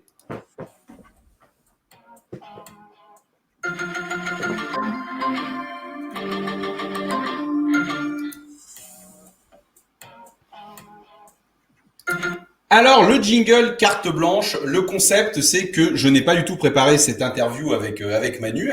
Et d'ailleurs, je vous en remercie, je vous en remercierai jamais assez. Vous me faites gagner un temps incroyable. J'ai commencé les lives avec des invités il n'y a pas longtemps. Il fallait que je trouve des questions et vous m'en envoyiez une ou deux parce que vous étiez timide avec les invités. Et de plus en plus, quand je balance mon sondage, j'ai une petite bande d'une dizaine d'aficionados qui me balancent des questions. Et du coup, c'est top parce que ça me fait gagner du temps et du coup, je passe plus de temps devant Netflix. Je vous en remercie. Alors j'ai ma première question qui est ta meilleure vidéo YouTube. Alors, moi, j'ai envie d'avoir… Sans ce résultat. Ouais. Alors, j'ai envie d'avoir 2 réponses. La première, ta meilleure vidéo en termes de résultats purs, ça pour donner un indicateur d'échelle et de réussite aux gens qui nous regardent. Et après, j'ai aussi envie de savoir ta meilleure vidéo selon toi. tout simplement selon toi? Parce que des fois, il y a quand même un écart entre nos prods. Quand on est tout seul dans notre studio, on dit putain, c'est une idée géniale, ça va faire plaisir à tout le monde. Et ça fait pas plaisir à tout le monde. Alors, je pense que, alors, au niveau résultat, mais c'est pas du tout ma préférée, hein. Elle parle de box internet. C'est une catastrophe industrielle. Je râle dans mon salon. L'objectif est arrondi. L'image est pourrie. Enfin, c'est un scandale. Donc ça, c'est typiquement quand l'offre rencontre une très faible demande. Tout le monde attendait la Freebox V7, donc la nouvelle box de l'opérateur Free en France. Personne n'avait traité le sujet. Évidemment, elle n'était pas encore sortie. Logique. Le PDG de Free est passé sur BFM et sur les antennes et a dit elle sortira là vraiment avant la fin de l'année. Bon, c'est ce qu'il disait depuis 3 ans, mais il a dit bon là cette année c'est vrai. Tout le monde est allé sur Google machin, a tapé Freebox V7, il y avait que moi en face et paf, voilà, ça a fait des chocs à pic et donc ça a fait cette catastrophe industrielle où je râle en monologue dans mon salon pendant un quart d'heure avec la photo de mon chat derrière. Enfin, il y a combien de vues du coup là-dessus? 255 000 vues. Voilà, non, ma préférée techniquement, c'est celle-là où là j'ai tout mis dans la cuisine. Donc là sur plateau roulant, acheté spécialement pour l'occasion, avec les ralentis comme ça, la musique épique et choses comme ça. Donc celle-là, elle m'a vraiment coûté. Je pense que les 10 premières secondes du début ont coûté plus tout que le budget montage en intégralité de la vidéo. Ouais. Mais derrière, il y en a une que j'aime particulièrement derrière, qui est complètement dans un autre style et que je pense je vais refaire dans pas longtemps pour Windows 11. Alors il y a très peu de vues parce que elle touche la niche de la niche de la niche, mais tout a été fait à la main où on voit pas ma tête. C'est là où, enfin à la fin il y a une petite surprise où c'est purement illustré, où c'est purement gratuit, où c'est, je pense que 20 ans de haine sur tout ce qui m'a emmerdé sur les produits Microsoft. Tu m'avais parlé de la miniature de cette vidéo-là. Dis-moi si je ne me trompe pas de sujet. Le fond qui est derrière là, incroyable sur la miniature. Hein. Ouais. En fait, le fond qui est là derrière a été fait à la main. Oui, c'est ça. Les vautours avec le logo Android, pomme, enfin, tout a été fait, découpé dans un certain ordre avec les transparences et les machins. Ouais. Beaucoup de documentation quand même pour retrouver toutes les choses. Oui. Et c'est vrai que c'est une exécution abusive de Microsoft en 8 minutes 21, où j'ai complètement vidé ma mémoire, je pense, de mes 10 ans à 35 ans d'administrateur système et réseau, sur tout ce qui m'a emmerdé, tu vois, de l'écran bleu du Bitcoin dans l'œil de Bill Gates, des choses comme ça, les clés de Office tapées dans des cases avec la ça, je me rappelle ça. Enfin, ça, voilà. Je pense que j'ai à peu près tout eu. Et je pense que là, avec Windows 11, on va avoir nouvelle matière parce qu'on se dirige vers une catastrophe du niveau Windows 8 mondial informatique. Ouais. Parce que Windows était dans un déficit d'image et de communication avec rien à annoncer, là où Apple et Android ont bombardé depuis des mois. Et ils avaient annoncé que Windows 10 serait le dernier. Ils ont fait les mecs, qu'est-ce qu'on fait? Tu changes le numéro, quoi. Donc tu fais le Windows 11 et tu vois déjà depuis une semaine que c'est n'importe quoi, un pas en avant, un pas en arrière sur voilà, qu'est-ce qui sera compatible, qu'est-ce qui sera pas compatible. Il y a pas de date. Ça va être une hécatombe. Ça va foutre en carafe je ne sais pas combien de machines dans le monde professionnel. Voilà, ça c'est voilà. Et là, je pense qu'il y aura une vidéo à faire voilà dans cette thématique-là. Où là, je pense que je vais me régaler. Tu as fait une vidéo sur, on en parlait en rigolant l'autre jour là, sur le Mac avec la M1 dessus, la puce. Donc j'ai fait 2 vidéos sur le Mac M1, une avant de le commander, où justement, où là je me suis un peu emmerdé sur le montage d'ailleurs. Une vidéo sur le Mac 2000 parce que c'était après la bataille, tu vois. Ouais. J'étais en asynchrone sur la demande. Ouais. Mais moi, je suis en plein changement de logiciel de montage vidéo, donc il y a beaucoup de tests techniques de couleurs, de montage, de double caméra en fait dans ces vidéos. Donc c'est aussi des tests techniques pour moi. Donc je vais te dire le résultat que ça fait derrière en vidéo. Peu m'importe. Évidemment, un jeune ado qui va être beaucoup plus critique, surtout que je les ai faites quand même avec un angle très neutre pour un anti-Mac que j'étais, par rapport à ce que j'ai mis dans la gueule à Microsoft. Oui. Je les ai fait de manière plutôt professionnelle, avec un angle très très neutre. Ouais. Et ça aurait pu être beaucoup plus piquant. Donc on verra si j'achète un Mac M2, puisque finalement j'ai renvoyé le Mac M1, qui reste une excellente proposition, comme je l'indique dans cette vidéo. Mais c'est pas dit que Apple prenne une grosse tarte dans la gueule en vidéo un beau jour, parce que c'est à la base ce que j'avais prévu. Tiens, Florian, je sais pas si tu es encore connecté. Donc Florian de chez Mazette Studio. Je serais curieux de savoir du coup toi si tu l'as testé le M1. Alors toute petite parenthèse, je vous disais qu'on allait des fois partir dans un discours un peu aficionados. Ah non, si je mets cette vue-là, on ne voit plus. Tiens, là voilà, là on te revoit. Si vous êtes vraiment formateur ou coach vraiment à fond Windows et que vous avez toujours eu des doutes sur le fait de passer à Mac, Apple, ça vous fait peur, il y a une petite innovation incroyable qui est arrivée chez Apple. Ça s'appelle la puce M1. Ils vont développer tout ça très fortement et arrêter de passer par Intel. Très honnêtement, c'est le moment où jamais, mais vraiment, hein, de tester Apple et les Mac. Vraiment. Florian, n'hésite pas, dis-moi dans les commentaires du coup. Non, t'as acheté direct la tour? Mais non, pas du tout, n'importe quoi. Il a trop de sous, lui. Il n'a pas acheté la tour, c'est pas possible. Non, non, sois sérieux parce que ça peut aider des gens quand même. Mais je crois qu'il déconne pas en plus. Mais si, je déconne. Je peux dire que je le connais un peu. Jamais il achèterait une tour. Non, vraiment là-dessus, moi j'étais pas pro Apple il y a encore 2 ans. Mais dans le métier, ça n'a rien à voir. Ça n'a absolument rien à voir. Du coup, bah tiens, ça fait ma deuxième question et je pense que ça fait une transition plutôt pas mal. Ton matériel favori. Vraiment, je la pose à tout le monde cette question-là. S'il y avait un matériel, tu te dis si je l'ai pas ou s'il marche pas, je travaille pas aujourd'hui. Ah bah mon smartphone, c'est je me fous de la marque et du modèle tant que ça pulse et compagnie et que ça me fait rigoler tous ces gens qui changent de modèle tous les ans pour faire de la photo de merde parce qu'ils ne veulent pas apprendre à retoucher leurs photos. Voilà. Mais tu vois, c'est vrai. Non, je t'assure, il a vraiment acheté la tour. Toi, t'as trop de thunes, toi. On voit ceux qui ont fait trop de chèques numériques en fin d'année. Voilà. Alors, il y a des gars comme toi et moi qui avons passé des heures à apprendre à monter des PC pour faire des économies. Exactement. Et mettre des trucs, des avions de chasse, des I-7, des I-9 dedans. Et on a Florian qui arrive et qui dit « Moi, je vais acheter une tour. » Non, je suis beaucoup moins accro à J'ai jamais été accro à mon PC portable. J'adore mon PC portable actuel qui a aussi fait que j'ai renvoyé le MacBook M1 parce que pour moi, la machine idéale, c'est celle où tu détaches l'écran avec un système d'aimant. Tu parles de la Surface? T'avais une Surface avant? J'ai pas la Surface, j'ai un Dell. Moi, j'adore Dell. J'ai été 11 ans gestionnaire de parc dans le public où c'est Dell qui signe tous les marchés publics. Quand HP leur pique pas la vedette pendant 3 ans et qu'on revienne vite chez Dell une fois que tu as testé le service après-vente HP. Mais Dell fait d'excellentes machines, même si actuellement, là, pendant 2-3 ans, le monde PC est foutu à cause du M1 et du M2 parce que dans le monde PC, il n'existe pas de puce qui t'amène cette puissance graphique dans des portables qui vont avoir la finesse que peut avoir un MacBook Air ou un MacBook Pro. Intel ne saura pas répondre, AMD saura un peu plus répondre, Samsung va te pondre des puces. Alors sur l'autonomie, le monde PC va savoir répondre.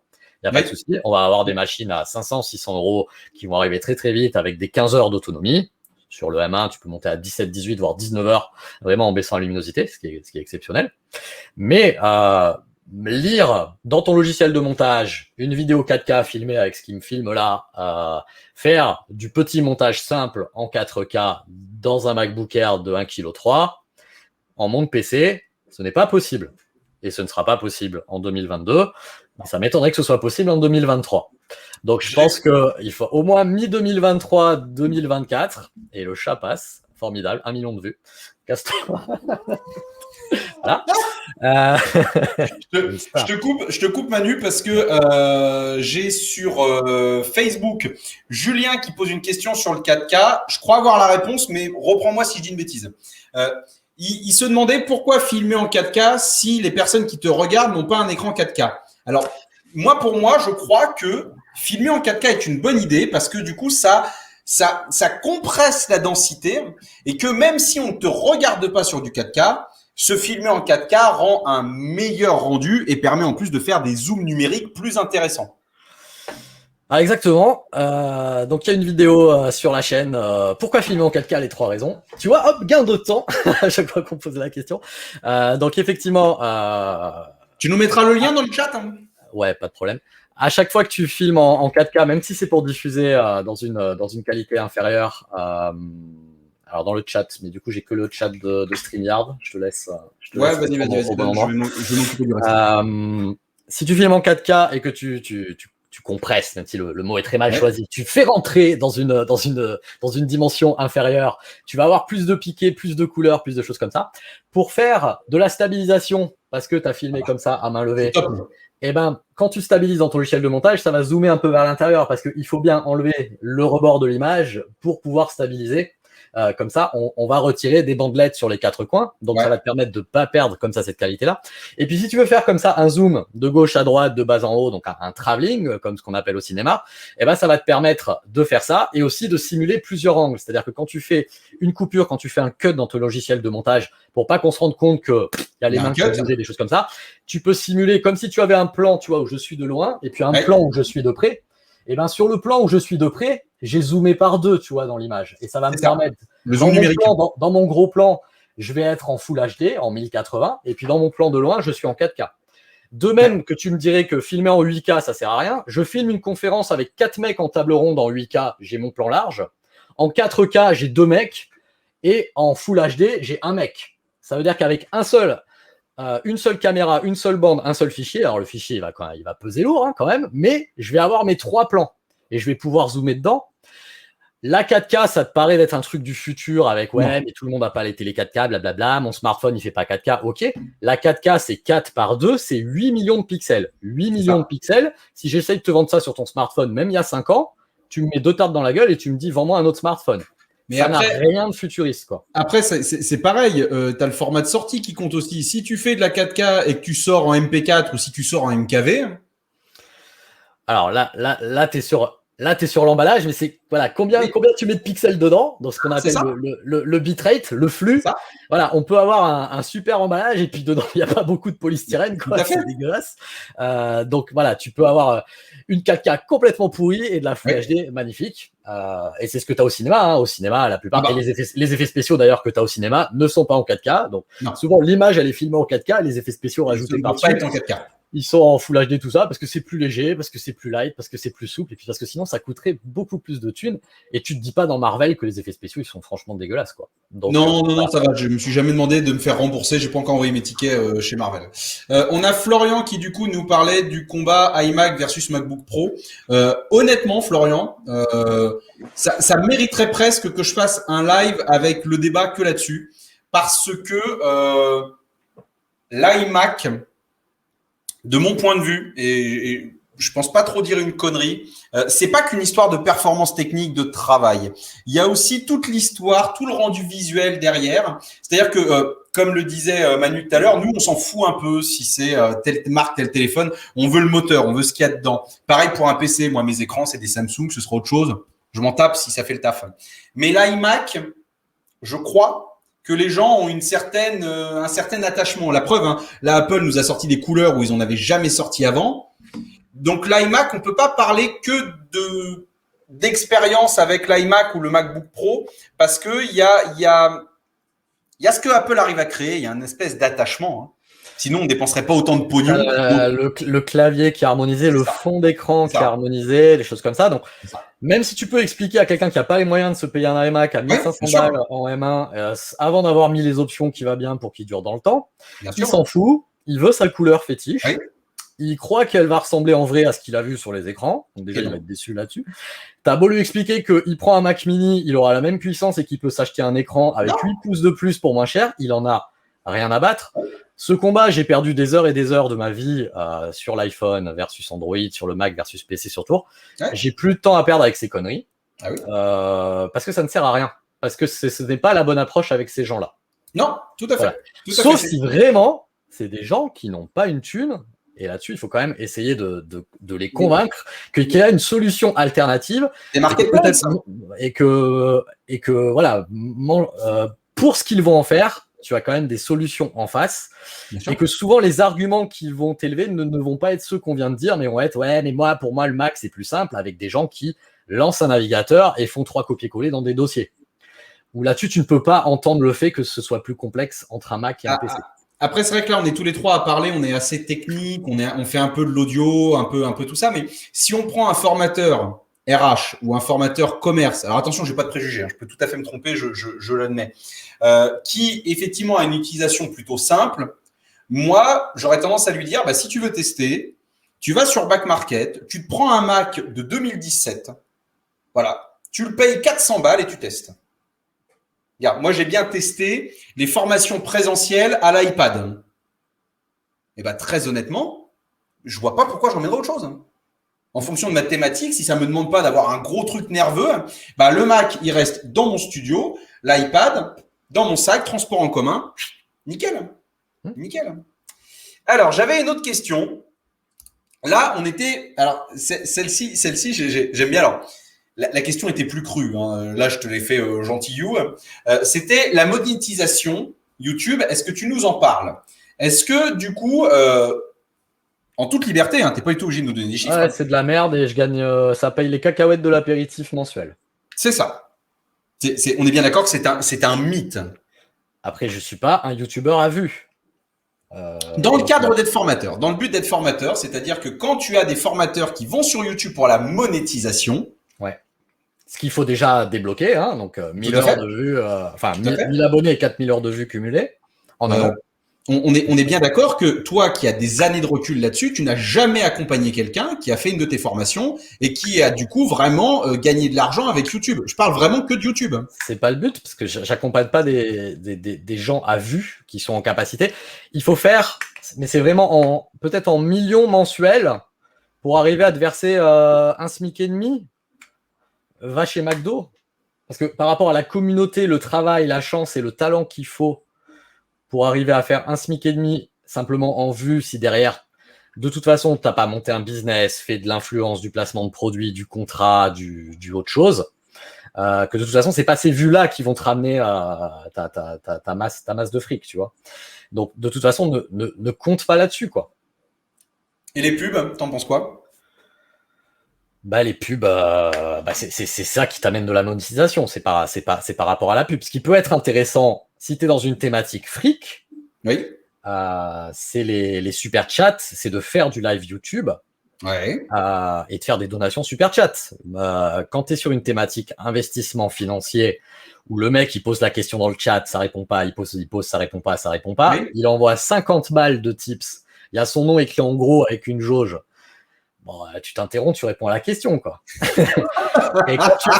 et quand tu fais des lives en crypto-monnaie, ou donc ce que j'ai fait pendant 65 heures en 2017-2018, et que tu joues des x10, x100, x machin, bah, tu sais que le mec qui a fait son x100, il s'en bat les steaks de te faire un rétro truc. Ils arrosent là-dessus. Donc là, ça peut être intéressant sur des thématiques financières, financement immobilier, placement IMO, j'en sais rien. Vraiment tout ce qui est investissement, bourse et choses comme ça. Si tu arrives à amener une ambiance détente comme ça dans ces trucs un peu crispés, tu peux avoir une monétisation bien plus importante en faisant comme ça un gros rendez-vous avec un gros live. Ouais. Là, on a le bouton applaudir qui va arriver sur YouTube, donc qui va être pareil sur des donations 2 euros, 5 euros, 10 euros, 50 euros, si je ne dis pas de bêtises, il y a peut-être le 20 au milieu. En asynchrone, donc en dessous d'une vue, tu pourras cliquer sur le bouton applaudir, ta vidéo elle est vraiment trop bien, et je te file un tips de 50 balles. Alors bon courage, hein, avant d'avoir un fan qui fait ça, mais pourquoi pas 1 euro ou 2 euros, parce que je serai le premier à faire des montages pour faire croire qu'on m'a donné du pognon pour créer de l'engagement. C'est pas faux. Et puis derrière, voilà, je rappelle que YouTube va t'en prendre 30%. Qu'en micro-entreprise, t'en as encore 22% qui partent. En SAS, URL et compagnie, il y a encore le double qui part. Donc à la fin, il te reste quand même pas grand-chose, quoi.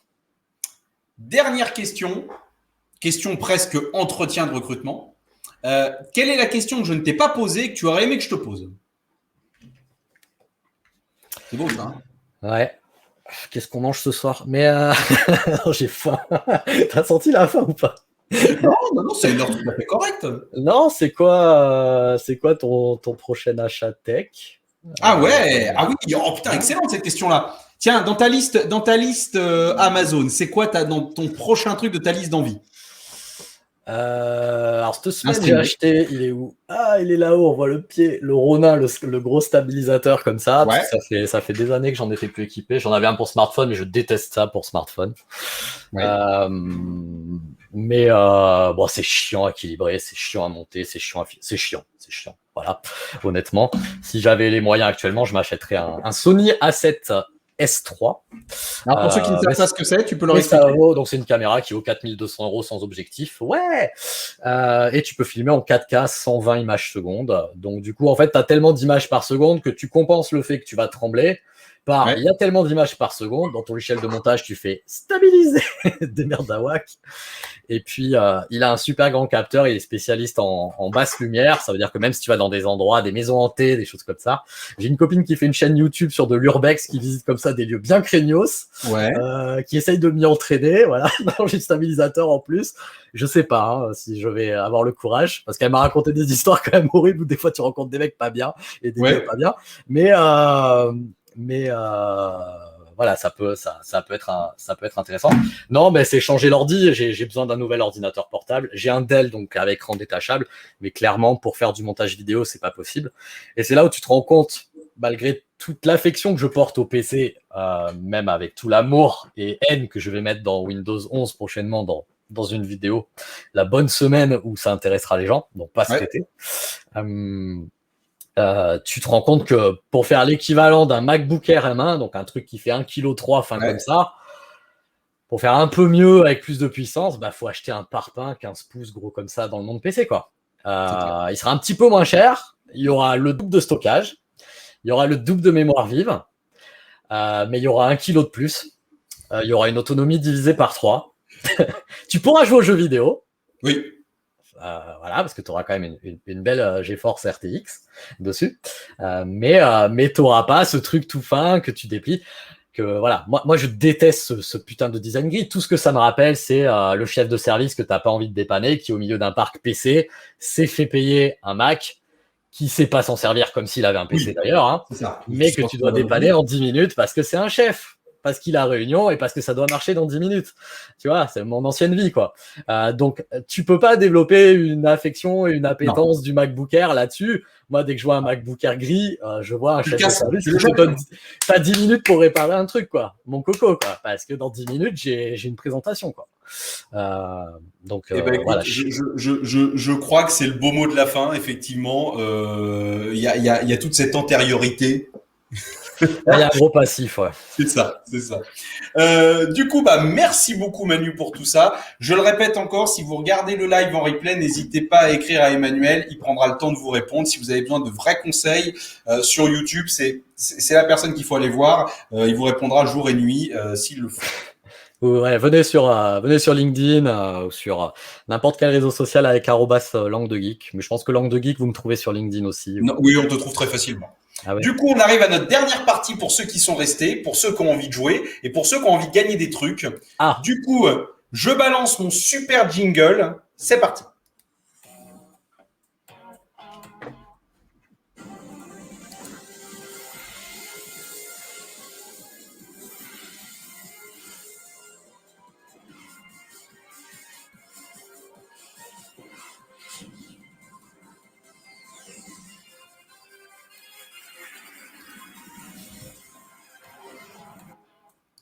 Jean-Pierre Foucault n'a qu'à bien se tenir. C'est clair. Moi, je te le dis.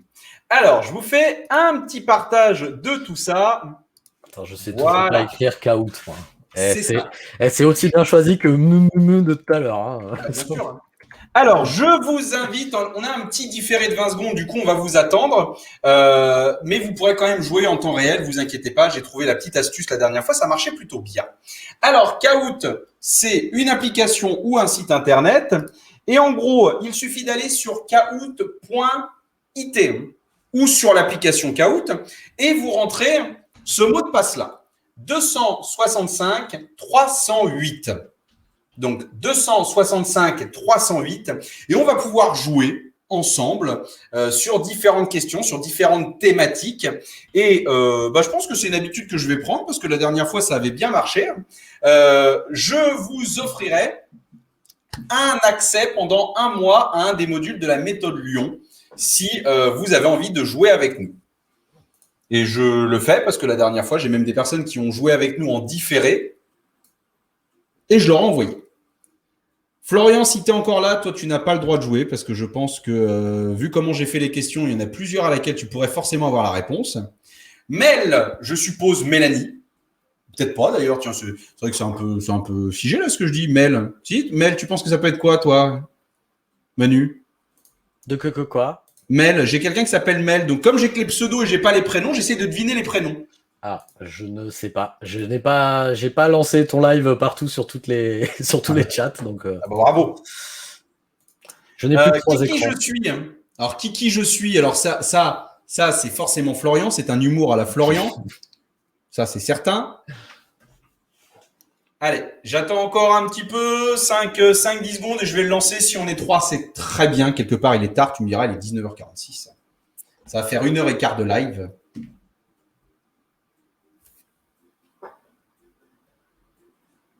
Qui je suis, Mel et Manu en compétition. Ah, Val qui arrive, très bien. Ah. Alors, je peux attendre encore un petit peu. Alors, Val, pour moi, c'est Valérie. Il y a des chances. Je vois pas d'autres prénoms avec Val. Alors, surtout dans le chat, si j'écorche vos prénoms, n'hésitez pas, vous me le dites. Hein, ça, je. Eh bien, écoutez, 4 personnes, 3 places uniquement. Je pense que ça peut être intéressant. Alors, je vais lancer le jeu. Vous allez avoir les questions qui vont se déclencher sur votre téléphone ou sur votre PC. Effectivement, on a toujours ce petit différé de 20 secondes, mais c'est pas très grave. En règle générale, j'ai essayé de faire en sorte que les questions soient quand même suffisamment explicites. Les premières questions, rassurez-vous, c'est un peu pour déconner, prendre la température. Et après, je vais passer à des questions un peu plus costauds. Manu, est-ce que tu es prêt? Est-ce que je peux lancer le top départ? Vas-y. D'ailleurs, tiens, je vais peut-être me réduire un peu parce que sinon, je vais peut-être être sur plusieurs réponses. Ce serait pas très honnête de ma part. Dommage. La réponse D. C'est ça. C'est parti. Alors, j'ai changé les questions par rapport à la dernière fois, forcément. Alors, première question. Pour gagner, il faut la bonne réponse. Il y a plusieurs choix. Essayez de cliquer sur la bonne réponse.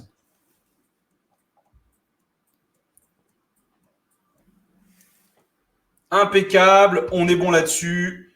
Tout le monde sait encore compter, ça me rassure. Maintenant, on va voir qui était le plus rapide. Ah, bien, bien, bien, bien. Ouais, mais après, toi aussi, t'as de la fibre comme c'est pas possible. Ah non, j'ai de la vieille fibre là. Attends. Ah, t'as de la vieille fibre? Je suis dans le sud maintenant. T'es à combien là? Là, je suis en 300. Ah oui, non, t'as raison. Moi, je suis à 800. Non, oui, c'est ça, c'est ça. Non. Alors, deuxième question. Attention, celle-ci.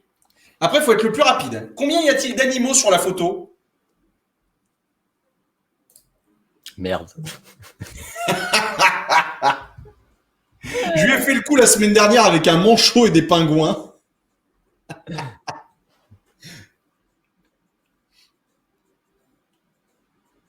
Ah, et ça va pas si vite, hein? Ah bah merde, putain, j'étais certain d'avoir fait une petite blagounette. Ah bah tout le monde a trouvé. Tu l'as trouvé, toi? Mais non, parce que tu l'as dit à l'oral et du coup j'ai fait ah il va pas me niquer 2 fois. J'ai cliqué sur 0 et après j'ai. Regardez, elle est là. C'est une chouette. Alors là voilà chouette. Une chouette ou un hibou, hein. Excusez-moi s'il y a des vrais professionnels. J'avais déjà cliqué.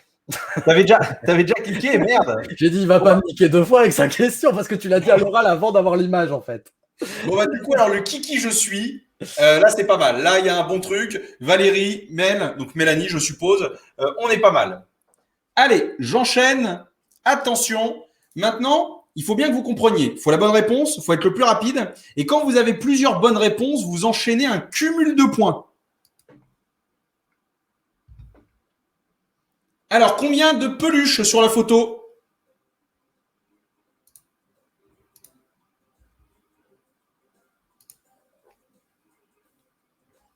Ah, maintenant, Manu, il va prendre tout son temps.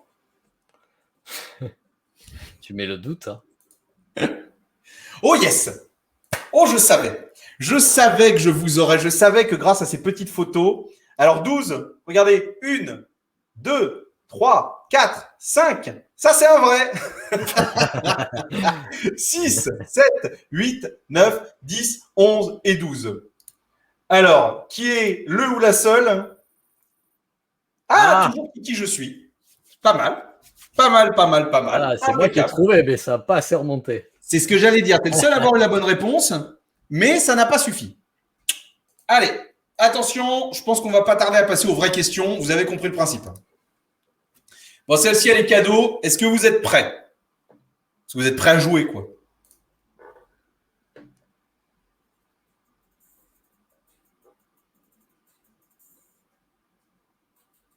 Ça devrait aller vite, ça, normalement. Est-ce que vous êtes prêts? C'est une question piège. Ah, très bien. Personne n'a des questions. De toute façon, j'enlève des points. Alors maintenant, on passe aux vraies questions. On est sur de la formation, sur du digital, sur YouTube, sur les réseaux. On est là pour apprendre des trucs en s'amusant.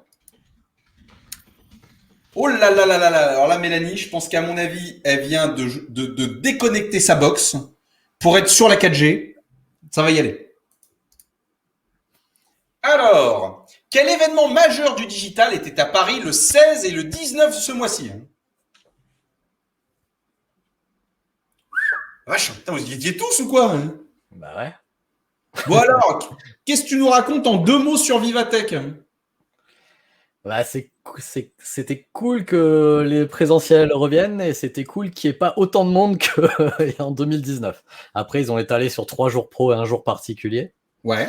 Après, je me rends compte que c'est toujours aussi dur pour moi d'aller de stand en stand avec un mec derrière un stand parce que t'as toujours les trucs qui brillent, les trucs impressionnants, les trucs avec les robots.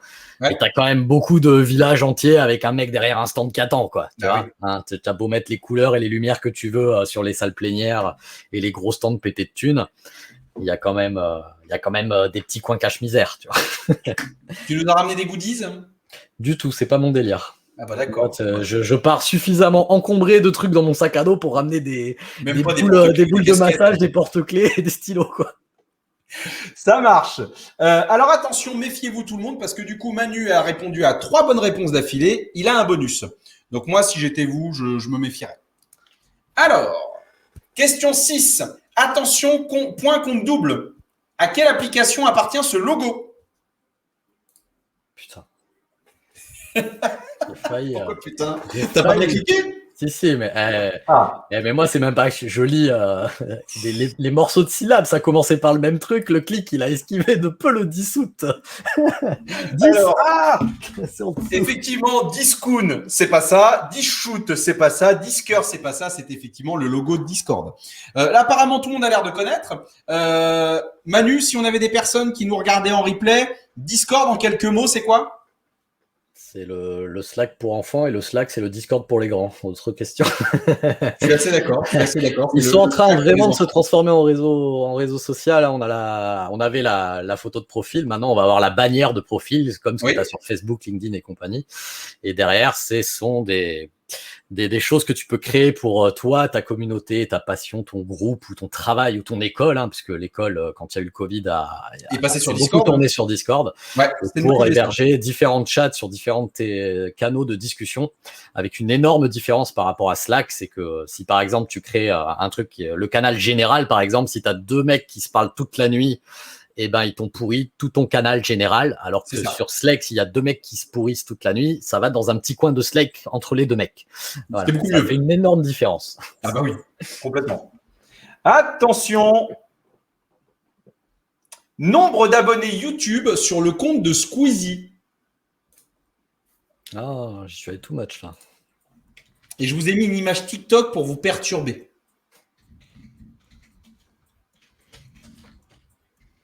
Nombre d'abonnés sur le compte de Squeezie, youtubeur numéro 1 France. Ça va. Ouais, bien joué. En sachant que ça, c'est les chiffres que j'ai eus les plus récents. Ouais. Il est tout à fait possible que depuis, c'est bougé. Oui, il est déjà à 16 000. Voilà, ça c'est tout à fait probable. J'ai préparé le quiz ce matin. Je ne vous cache pas qu'il a peut-être repris encore un peu de monde entre-temps. Ce serait pas du tout étonnant. Ok. Et alors là, est-ce que le podium sera déjà fait? Méfiez-vous. Moi, si j'étais Valérie, je m'accrocherais. Il y a toujours un outsider qui arrive sur une question à un moment donné piège. Toujours. Question 8 sur 11. Un Stream Deck, on en a parlé tout à l'heure, mais un Stream Deck, c'est quoi? C'est aussi un objet magique, quoi. Ça dépend quelles icônes tu mets, mais... moi, j'ai même mis ma boîte mail dessus. Tu peux pas mettre une vidéo qui tourne sur tous les boutons comme ça? Si, bien sûr que si. Ah si vraiment après tu t'amuses, tu peux même en faire un objet de déco. Ça fait cher l'objet de déco. Tu m'en dois. Hein. Oui, mais il arrive, hein, t'inquiète pas. Alors, aucune idée. Hein. Très bien, pas de problème. Alors, un boîtier qui permet de piloter des actions, c'est vrai, et un objet magique, j'avais dit que c'était ça aussi. Alors, un Stream Deck, honnêtement, on n'a pas du tout besoin d'être dans le digital comme nous pour en avoir une utilité. C'est un boîtier qui permet de mettre des raccourcis dedans. Le truc a tellement été bien travaillé qu'aujourd'hui, je le dis en rigolant, mais on peut même mettre sa boîte mail dessus. Ce qu'il faut vous dire, c'est que si à un moment donné dans votre métier, vous avez des tâches répétitives, un petit Stream Deck ou carrément l'application gratuite, parce qu'on n'est pas obligé de l'acheter, c'est peut-être une bonne idée. Moi, je sais que quand je lance un live, ce qui est le cas maintenant, j'ai au moins 5 outils d'ouvert et qui doivent se synchroniser dans un certain ordre. Et ben, le Stream Deck me permet, en appuyant sur un bouton, d'ouvrir tous les 5 en même temps et que ça se passe bien. Et ça, honnêtement, d'un point de vue qualitatif, c'est très pratique. Les sessions Zoom, par exemple, bah, j'appuie sur le bouton Zoom, ça m'ouvre automatiquement ma caméra, automatiquement mon Calendly et automatiquement, ça envoie ce dont j'ai besoin. Donc, c'est à réfléchir. Dans l'automatisation de vos tâches, ça peut être intéressant. Et après, si comme nous, vous faites des lives, vous vous doutez bien que toutes les scènes, toutes les animations, je les fais pas avec ma souris. Hein. C'est en appuyant sur le Stream Deck, qui d'ailleurs fait du bruit. Manu me l'a fait remarquer. Mais de l'huile. C'est ça. Et ça se maintient. Hein. Ça se maintient. Excuse-moi, mais tu vas peut-être pas terminer premier. Ah, je vois. Ce qui était le cas la semaine dernière, je crois. C'est pas grave. Sur la capture, il s'appellera Kiki je suis, donc il n'aura aucune gloire. Je rigole. Imagine si Kiki je suis, en fait, c'est Amélie. Ouais, okay. Dans sa vengeance. On lui demandera. Attention, question 9. Question compte double. C'est quoi logiciel de montage, de caméra virtuelle, de support d'animation ou la réponse D? La réponse D. C'est pour savoir si vous étiez là en première partie, si vous écoutez quand je parle. Alors, j'ai déjà récupéré le point exe. J'étais parti pour l'installer, je me suis dit ça va me niquer tout le live. Oh là, on a 2 personnes qui soit n'étaient pas là dès le début, et je m'en excuse, c'est une question piège, soit qui n'avaient pas écouté. C'est une caméra virtuelle. C'est ce qui me permet de faire, si vous voulez, je refais mon truc, tous ces trucs à la con. Vous voyez? Voilà, c'est ça. D'ailleurs, ça flingue toutes les couleurs quand je fais ça. Ça, faudrait que je le fasse. Du coup, je vous invite à regarder le début du live. C'est une superbe caméra virtuelle gratuite. Du coup, comme c'était point compte double. Avec bonus. Toi, t'as pas gagné? Ah bah non, t'es toujours pas premier. Ah oui, je sais pas moi. Ah là, c'est moche. Là, c'est moche. Oh bah là. Bon, Valérie, on lâche rien. On reste. Question 10. LinkedIn va racheter Twitch. T'as la foi. Amazon contre Microsoft. Ah bah, qu'est-ce qui s'est passé? Il y a vraiment des gens qui y ont cru. Bon. Oh, bien joué. Ah! Oh, ça s'est joué à pas grand-chose. Mais évidemment que non, LinkedIn ne va pas racheter Twitch. LinkedIn, pour rappel, c'est Microsoft. C'est pas possible. Là, je vous ai raconté une grosse bêtise. La semaine dernière, je vous avais expliqué que LinkedIn allait passer à la monétisation. Ça, c'est vrai. Maintenant, ils vont pas racheter Twitch. Il ne manquerait plus que ça. Du coup, dernière question. Tout se joue. Est-ce que vous avez passé un bon moment? Il n'y a qu'une seule bonne réponse. Attention, hein. Et voilà. Je m'en doutais. Nous avons en numéro 3, Valérie. Bravo Valérie. Chapeau. Bravo. En numéro 2, qui je suis. Bah, j'ai très hâte de savoir qui c'est. Et bravo Manu, tu as remporté ton défi. Chapeau. Si je pouvais t'applaudir et que ça fasse pas un bruit de casserole dans le micro, je le ferais. Alors, comme on n'était pas nombreux sur ce live, même la dernière personne qui a perdu, n'hésite pas, elle rentre en contact avec moi sur LinkedIn directement et je vous enverrai tout ce qu'il faut au niveau des liens d'inscription et tout ça. Du coup, bah toi, tu as le droit à ton lien. La semaine dernière, je te l'ai pas donné parce que c'était pas juste, ça t'aurait fait 2 liens. C'est une escroquerie ce jeu. Je gagne toutes les semaines et je n'ai jamais de cadeau. C'est pire qu'un question pour un champion où t'offres une encyclopédie, quoi. Alors, Hichem me fait un point un smiley. Hichem, c'était toi qui je suis? Ou c'était toi, Valérie? Bah, qu'est-ce que c'est que ça? Eh bien, écoutez, vous n'hésitez pas, vous m'écrivez directement dans le chat et comme ça, je vous envoie le lien et ça vous permet d'avoir accès à un module de la méthode Lyon. Vous prendrez sur les 9 modules celui de votre choix. Manu, tu me feras plaisir de ne pas prendre celui sur OBS. Ça n'a pas de sens. Je ne veux pas d'autocritique là-dessus. Ah, c'est Valérie qui a gagné? Bah oui. Ah bah oui, bah super, impeccable. Eh bien, écoutez, merci à tous. 1 heure et demie, c'est bien ce que je pensais. Je pense que ça va être la norme à peu près pour ces lives-là. Manu, merci encore d'avoir partagé avec toi toute ton expérience et toute ton expertise. Je pense vraiment que c'est un sujet qui est presque sans limite, YouTube et la formation. Pour moi, à partir du moment où j'ai commencé à chercher des tutos sur YouTube pour mon usage perso et après sur mon usage pro, je me suis dit que ça faisait entièrement partie de mon ADN.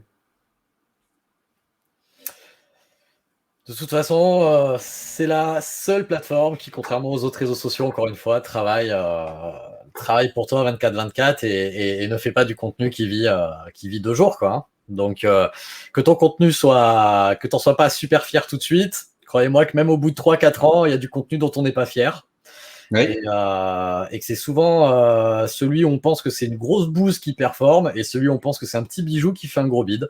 Donc ça vaut le coup de passer tout en public finalement et de donner sa chance au contenu. Si ça pouvait rassurer des personnes, pour toi, c'est combien de temps pour savoir si la chaîne mérite de rester ouverte ou plutôt qu'il faut la fermer et arrêter? Est-ce qu'il faut qu'on attende 2 mois, 3 mois, 6 mois, 1 an pour se rendre compte? Je pense qu'on peut se donner des pauses. Hein. Ouais. C'est pas grave. L'essentiel, c'est de savoir pourquoi tu l'as créé. Ouais. Est-ce que tes appels à l'action, s'il y a un business derrière, hein, si c'est une chaîne passion, je parle de mes voyages, je parle de la cuisine, je parle de mes enfants et que c'est un pot pourri, tu fais ce que tu veux dessus, et c'est open bar. Mais s'il y a un business dessus, même si ça renvoie pas des gens dessus, savoir aller analyser l'existant pour s'améliorer un petit peu à chaque fois. Et si tu es dégoûté pendant 6 mois, c'est pas pour ça. Moi, il y a plein de gens à chaque fois. Est-ce que je continue le blog alors que je me suis lancé sur YouTube parce que j'aime bien écrire tout ça? Mais laisse-le en jachère pendant 6 mois. Peut-être que l'envie, elle va revenir et que tu seras très content de retrouver ta structure, ta base et tout ce que tu avais déjà créé dans le passé et de ne pas repartir de zéro parce que sinon, tu le referas jamais, quoi, tout simplement. Ça, je suis d'accord. Je mettais pendant que tu parlais, Hichem, coucou à Hichem. Alors, s'il y a des formateurs qui nous regardent et qui ont besoin d'un vrai accompagnement, vrai coaching, tu parlais par exemple, Manu, tout à l'heure de Datadoc et tout ça. Hichem pourrait tout à fait t'accompagner là-dessus. N'hésitez pas à aller sur ces 2 compétences. Il pourra vous apporter toute l'aide dont vous avez besoin. Moi, ça fait des années que c'est un ami qui m'accompagne dès que j'ai une question. Encore hier soir, je lui écrivais sur Messenger. C'est en s'entourant de personnes comme Hichem, comme Manu, comme Florian, qu'on peut évoluer dans le métier. Ton actu, c'est quoi du coup, Manu, si on voulait suivre quelque chose sur les prochains jours, les prochaines semaines, c'est quoi ta grosse actu? En présentiel, c'est sur le Bordelais. Où je suis en train de me retisser du réseau parce que j'ai quitté Paris avec l'expérience Covid formidable que ça a été. Où je me suis installé 15 jours avant le Covid, hein, donc génial, le nez de l'expert. Bravo. Voilà, suivez-moi dans ces idées formidables. T'imagines, j'aurais acheté et tout avec le crédit 25 ans et tout, ça va. C'était la loc la plus courte de ma vie. Mais voilà, du nez. Voilà, je pitch dans les clubs d'affaires. En fait, dès qu'on m'invite, je viens. Voilà, c'est ça mon actualité. Et donc, invitez-moi, même si c'est loin. Voilà, on voit ce qu'on peut faire. Je veux voir des gens. Ouais, en fait, je veux sortir et voir des gens. Depuis 2 ans, j'en peux plus. Donc, je m'en fous. Payez-moi en petit four. Donnez-moi 30 minutes sur scène avec un micro. Je vous fais une conférence, on se fera pas chier ou on rigolera bien sur la vidéo, sur YouTube. Même si vous n'oubliez pas le mot YouTube, c'est pas grave, on fera la vidéo en général sur les réseaux sociaux avec les 75 autres formats. Parce que toute vidéo n'a pas vocation à finir. Ah non, sur YouTube, bien sûr que non. Complètement. Mais par contre, vous avez tous vocation à finir en vidéo. C'est un beau mot, de la fin, ça. Ça, c'est beau, ça. Ça, c'est beau. Hein. Et sur ce, je te souhaite une excellente soirée. Merci encore à tous. Je le répète et je le répéterai jamais assez. Si vous regardez cette vidéo en replay, n'hésitez surtout pas à nous écrire dans le chat. On y répondra avec grand plaisir. Et je vous dis à bientôt tout le monde. Ciao! Salut!